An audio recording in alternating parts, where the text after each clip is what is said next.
Thank you, Mike. Morning, everyone. Lovely to be with you. I love that song. God, I look to you, I won't be overwhelmed. It's a fabulous song. It's a song that I play quite often. Well, it's good to be with you again. One or two people have asked me since I came in, so I'll just confirm to everybody that the book that I was speaking to you about last time I was here, that I said I was writing as a winter project, it is written, as they say. So it went to the publisher this week, so I'm now breathing out finally. Well, I'm just going to read you one verse this morning, literally one verse of scripture from Mark chapter 15 and verse 21,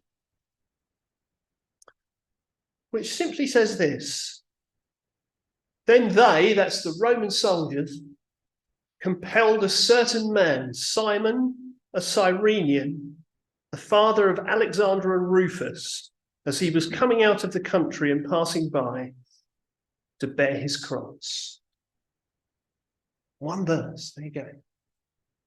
And you're all staring, thinking, what on earth is he going to get out of one verse? Sue's looking as if to say, I know this bloke well. What's he going to get out of this one verse? He's going to do it to us again. Well, let me start from here.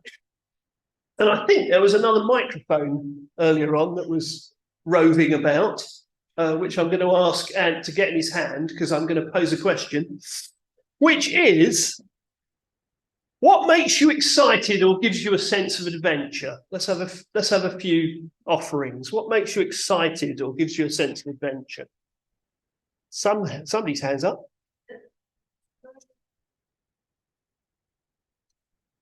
Mine's going to art and making new t-shirts. Ah, wow, excellent. Creativity, I like that. Someone's behind you. Mine's Christmas. Oh, Christmas. God, you're going to be waiting a while, aren't you? Any adventures from young people? I see a hand. Exploring the woods or outdoors. Oh, yeah, love it. Love it. Fabulous. Any other offerings? Peter's hands up. Here we go. Thinking about all the things I used to be able to do. Peter, I'm with you. I get it. That's all good. That's all good. Good to see a young hand up. I'm always encouraged by that. Yeah, I mean, it might be a holiday, mightn't it? It might be an event that you're going to see. Sounds from what Anthony said earlier that it might be a band or something like that. That might be a sense of adventure. Well, we're going to look today at one excited man with a sense of adventure. And, you know, sometimes it's good when you're looking at a story in the Bible, and I often say this to people that I do small groups with, that if you want to get a sense of a story, look at it through the eyes of one person in the story. Just put yourself in the story and look at it through the eyes of that one person. So this morning, we're going to have a quick look through the eyes of Simon of Cyrene and see how he saw the events of what would have been Good Friday morning. Well, I suppose the first thing then to ask ourselves is, who was Simon of Cyrene? Well, first of all, quite simply, obviously he was a man, he was a dad. Any dads here? Right, so you can relate to Simon Cyrene on one simple level. He was a dad. I'm not a dad, but I'm getting some insight into that at the moment. As you'll have noticed, my niece is with us. So 6 o'clock in the morning in our house is quite interesting at the moment. It's when we get invaded and somebody squeezes into the space between the two of us, and it's like, oh, Maya's arrived. You know, volcanic eruptions arrived. As I'm sure all fathers and mothers, for that matter, appreciate, children of 7, like Maya, have 2 speeds. They're 3,000 miles an hour and asleep. That's it. So he's a man, he's a dad. He was from Cyrene, which actually is modern-day Tripoli. So he was from Libya. The question, and he was a Jew who'd been scattered many years before by other events. So he'd been, or his ancestors had been sort of scattered abroad, and so he'd ended up in Libya. The question is, what's he doing in Jerusalem? Well, he's having an adventure. That's the answer to that. He's actually going to celebrate the Jewish festival of Passover, which he's going to celebrate in the city of Jerusalem. Now, the thing is, if you're from Libya, you're going to celebrate the Passover. This is not something that you would do all the time, because this is a 900-mile journey. So you'd probably make it once in your entire life. So this is a big deal, a once-in-a-lifetime opportunity to go and celebrate the key festival as a Jew in Jerusalem, a festival that celebrated the freeing of the Israelites from the Egyptians thousands of years before. So this is a massive thing for him to do. As I say, this is 900 miles. Now, some people say that he took his 2 sons, Alexander and Rufus, with him on this 900-mile journey. I'm not sure he did. This would be a long way to take 2 boys, even if they were 10 or 12 or whatever it is. Can you imagine trying to do that? Because you've got to remember, there's no planes. You can't fly from Libya to Jerusalem at that point. So you're going to be going on a donkey probably, or walking. So this is going to take you a number of months to do. It's going to take you a number of months to get there and a number of months to get back. So this is not something that you would undertake lightly. This is a journey of hot days traveling, loads of dust in your sandals, a bit like getting sand in your feet when you go to the beach, right? Who's into sand in your feet when you go to the beach? Nah, horrible, hate it, yuck. Mind you, Anne will tell you I don't like beaches anyway, but... And the other reason that I don't think he took his 2 children with him, his 2 boys with him, and dads, bear me out on this, right? If you're doing a 900-mile journey by donkey or on foot, how many times are you going to get sick of your kids going, Dad, are we nearly there yet? Yeah. Right? That's not happening, is it? They didn't do that, right?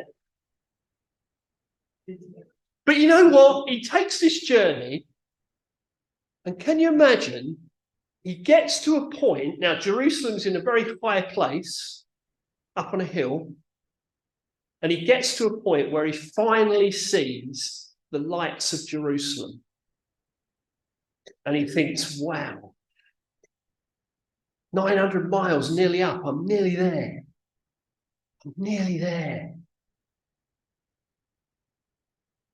That's confession time for me. I am, for my sins, a Manchester United supporter, right? I'm a Manchester United supporter because my dad is one and has been since he was tiny. And I can also say I'm a Manchester United supporter before Ferguson, so I'm not a glory hunter, right? The first year I supported Manchester United, they were relegated from the old First Division. So that just means I'm old, by the way. And I actually can say that I'm a Manchester United supporter who's been to Old Trafford. Because I went with my dad once, which was fantastic, sitting in the Stretford End. But it's like coming to the stadium and seeing the floodlights and thinking, that's Old Trafford. Wow. And that's the sort of thing that Simon of Cyrene was thinking. He was thinking, wow, I've seen Jerusalem tonight. I'm going to be there in just a few days. I'm going to make it. Now, the other thing to say to all the young people, of course, is there was no Twitter then. There's no Snapchat. There's no Instagram. There's not even any email. And yet, do you know what? I think Simon of Cyrene had been sending letters home during his journey. And I can imagine him sending a note to his sons and to his wife saying, I saw Jerusalem tonight. Because he'd know what that would mean to them. I saw Jerusalem tonight. Tomorrow I'm going to be there. It's nearly time for Passover. I'll tell you what happens. But the question is, what did happen? Well, here's what happened on Good Friday morning to Simon of Cyrene. He reaches the city gate. He's probably arranged to meet some friends, or maybe he's got some family in the city that he's going to share Passover with. He reaches the city gate, and just as he reaches the city gate, this procession comes out with 3 men carrying crosses and a Roman galleon, a Roman command of soldiers. And there's a big commotion. And somebody says to him, you over there. And he thinks he means me. You over there. Pick that cross up. Because Jesus is not in a fit state to carry it. This is a family service, so I won't go into that. So he has to pick it up. Now, here's the thing. Roman soldiers could tell anybody to do anything, and they had to do it. So another thing that we know about Simon of Cyrene is he was the victim of bullies. So if you've ever been a victim of a bully, a cyber bully, a real bully, a playground bully, Simon of Cyrene gets it. The other thing about Simon of Cyrene is, because he was from Libya, he may well have been black. And Romans didn't like Cyrenians very much. So if you've ever been subject to racial tension, Simon of Cyrene gets you, right? Because they're the two reasons. They're part of the reason why he was called out. The other reason he was called out is because he was young and strong. And it was to his advantage, or so he thought. So, the other thing is, of course, if you've got to do something like that, he's now carrying a cross of a man who's been condemned. So everybody's eyes are watching him. Have you ever been in that situation? Where you felt everybody's eyes are looking at you? That you're in focus and you don't want to be? You want to be anywhere other than that? Does that ring any bells with anybody? Or is it just me? When I was 15, I was studying for O-level biology for my sins. Ridiculous thing for me to have done. Absolutely hopeless at sciences I was. I took my mock exam and I knew I'd done really badly, right? And my biology teacher was a huge man, very big, very tall, towered over me. Even at 15, I was like 7 stone soaking wet. So I was a pretty small guy.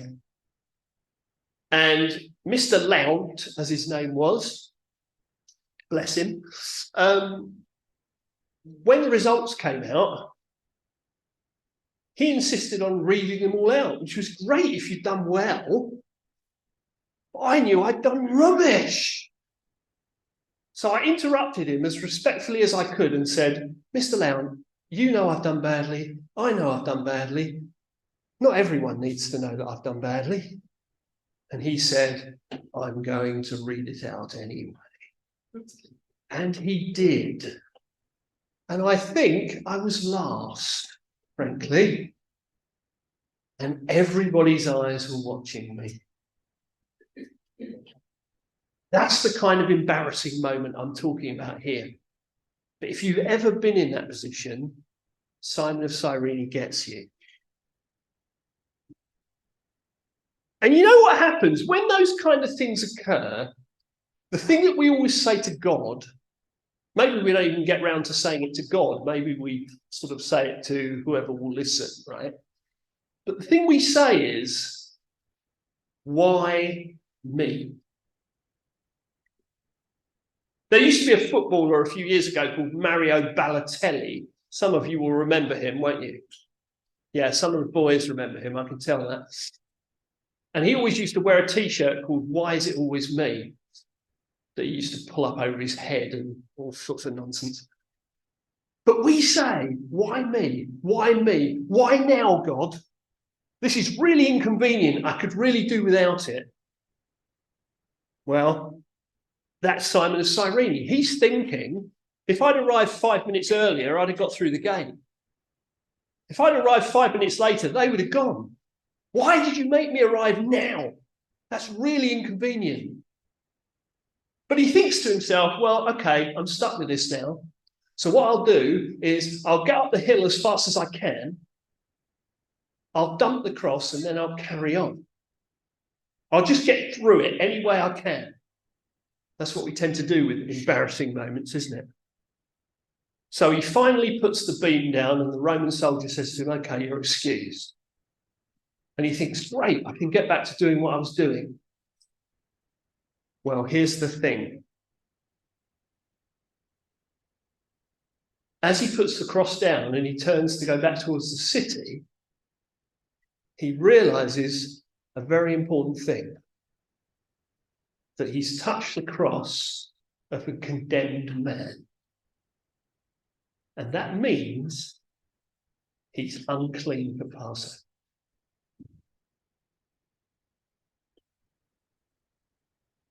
He's unclean for Passover.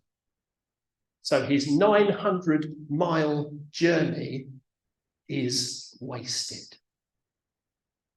Or so he thinks. Can you imagine that? You've spent months planning, you've spent months journeying, and because you arrived at the city gate when you did, you're now unclean for Passover.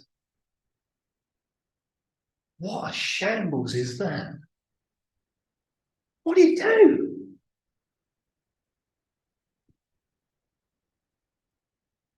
If you're anything like me, what you think is, woe is me. That's what you think, right?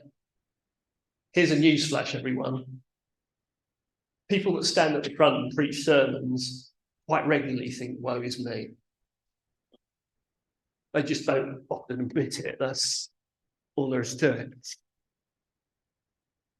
Again, you see, I remember being called to a meeting to do with the 2012 Olympics when I was working for a regional newspaper group. And I thought, we're going to talk about who's going to get a pass to go and report. I'm really quite into this. And I walked in there and there were passports on the table and I hadn't been asked to bring mine. So I quickly realized that it wasn't going to be me. And I thought, why am I in this meeting? And somebody said, well, how are we going to get the rest of our work done if we're all at the Olympic Games? And the boss said, don't worry, we need the dog's body, that's John. Right? And that's a bit like finding that you're unclean for Passover. Now you could think, well, why on earth have they bothered to tell the story of Simon of Cyrene then? He's a bit of a sad case, isn't he? Well, here's the thing. Always ask yourself, when you're reading about a character, what happened next? Now, the Bible doesn't specifically tell us, but it gives us clues. If you read Matthew 15, verse 21 again, it says, Simon a Cyrenian, the father of Alexander and Rufus. Well, Mark, who's writing this gospel for Simon Peter, because Simon Peter was illiterate, is basically writing to a Roman audience. The question is, how does he know about Alexander and Rufus? And how does he know that much about Simon of Cyrene? Well, it suggests that Simon of Cyrene didn't get to the point where he thought, I'm unclean for Passover, and just walk away, just clear off back to Libya.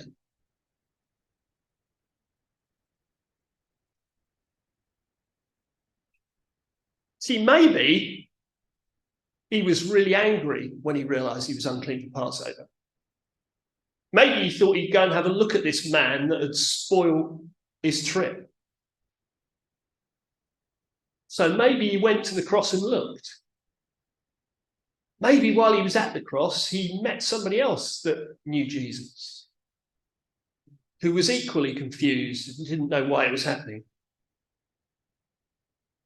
Was he still there on Sunday morning when rumours of the resurrection started? I wonder. And the thing about Passover is, because Pentecost is only 6 weeks later, if you've made all that journey for Pentecost, for Passover, you stayed for Pentecost, right? And if you look at the story in the book of Acts of Pentecost morning, it says that there were men of Cyrene present. Well, was Simon one of those, I wonder? Quite possibly. Is that where he began to piece together a different story?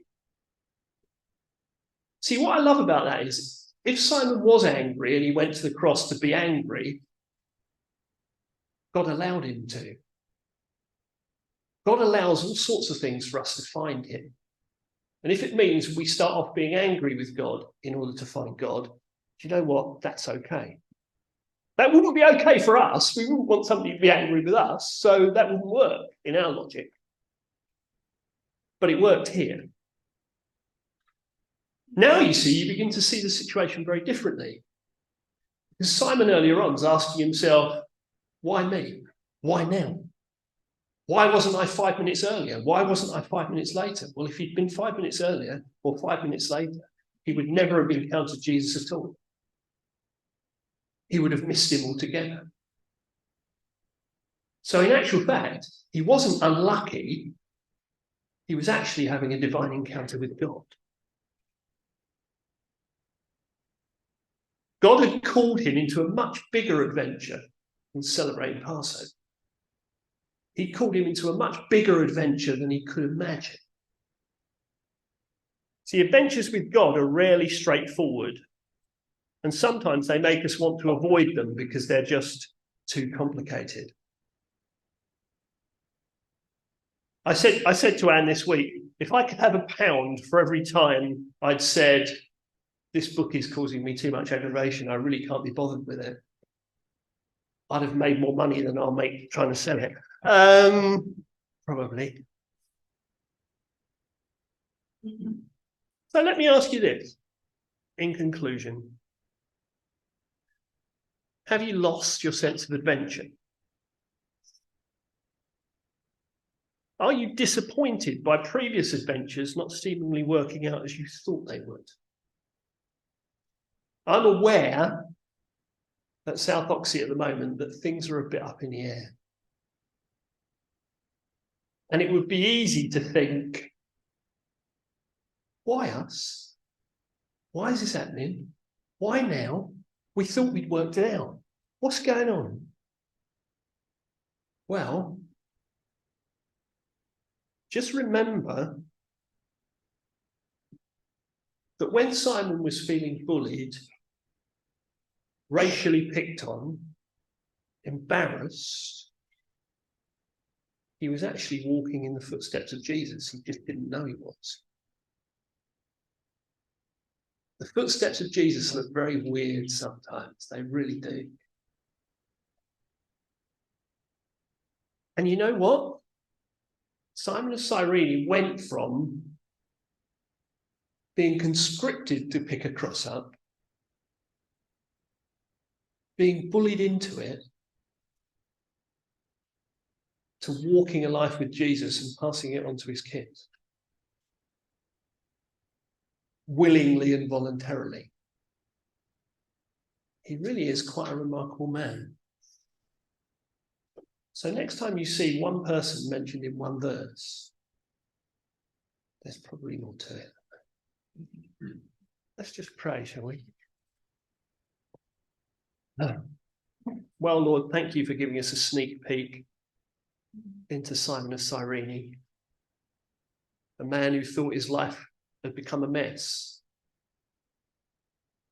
who thought his life was spoiled, thought his life was ruined, but actually it was just beginning. Father, I just pray for anybody here this morning who's individually in a place where life doesn't seem to make much sense. And I just pray for this church family as a whole at a time when things have perhaps not played out in the way that they thought they might. That you would show them that you're much more involved and much closer to this situation than they might think. That this is just an adventure by another route. And that you're always faithful. Thank you.